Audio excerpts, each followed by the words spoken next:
Ngayon ay araw ng Sabado sa ikalimang linggo ng 40 araw na paghahanda. Pagbasa mula sa aklat ni Propeta Ezekiel.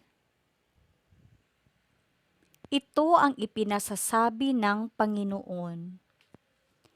Titipunin ko ang mga Israelita mula sa mga dakong kinatapunan nila upang ibalik sila sa sarili nilang bayan. Sila'y pag-iisahin ko na lamang. Isa lamang ang magiging hari nila, hindi na sila mahahati, sila'y gagawin kong isa na lamang kaharian. Hindi na sila sasamba sa Diyos-Diyosan, ni gagawa ng kasuklam-suklam na mga bagay o anumang paglabag. Hindi na sila tatalikod sa akin. Lilinisin ko sila. Sila ang magiging bayan ko at ako ang magiging Diyos nila. Isang tulad ng lingkod kong si David ang magiging hari nila, susundin na nilang mabuti ang aking mga utos at tuntunin. Sila'y doon na maninirahan sa lupaing tinirahan ng kanilang mga ninuno, sa lupaing ibinigay ko kay Jacob.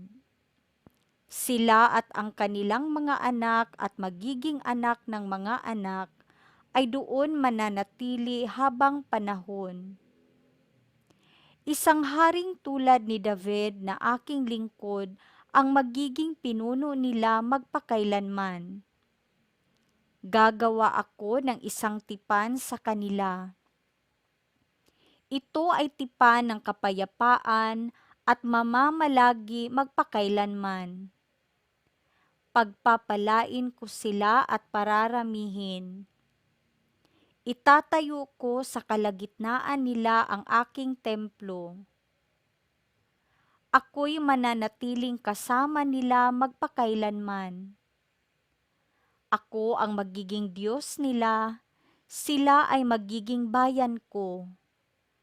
At kung mananatili sa kalagitnaan nila ang aking templo, malalaman ng lahat ng bansa na akong Panginoon ang humirang sa Israel upang maging akin. Ang salita ng Diyos. Salmong tugunan. Pumapatnubay na Diyos ay pastol na kumukupkup. Mga bansa, pakinggan ninyo ang sabi ng puon, at ipahayag ninyo sa malalayong lupain. Pinapangalat ko ang mga anak ni Israel, ngunit sila'y muli kong titipunin at aalagaan, gaya ng pagbabantay ng isang pastol sa kanyang mga tupa.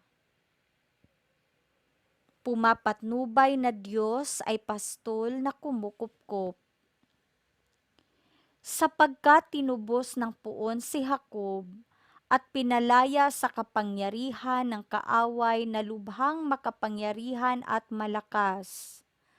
Aakyat silang nagsisigawan sa tuwa patungo sa bundok ng Siyon, tigib ng kaligayahan dahil sa mga pagpapala ng puon. Pumapatnubay na Diyos ay pastol na kumukupkup. Kung magkagayon, sasayaw sa katuwaan ang mga dalaga, makikigalak pati mga binata't matatanda. Ang kanilang dalamhati ay magiging tuwa, papalitan ko ng kagalakan ang kanilang kalungkutan. Pumapatnubay na Diyos ay pastol na kumukupkup. Ang mabuting balita ng Panginoon ayon kay San Juan.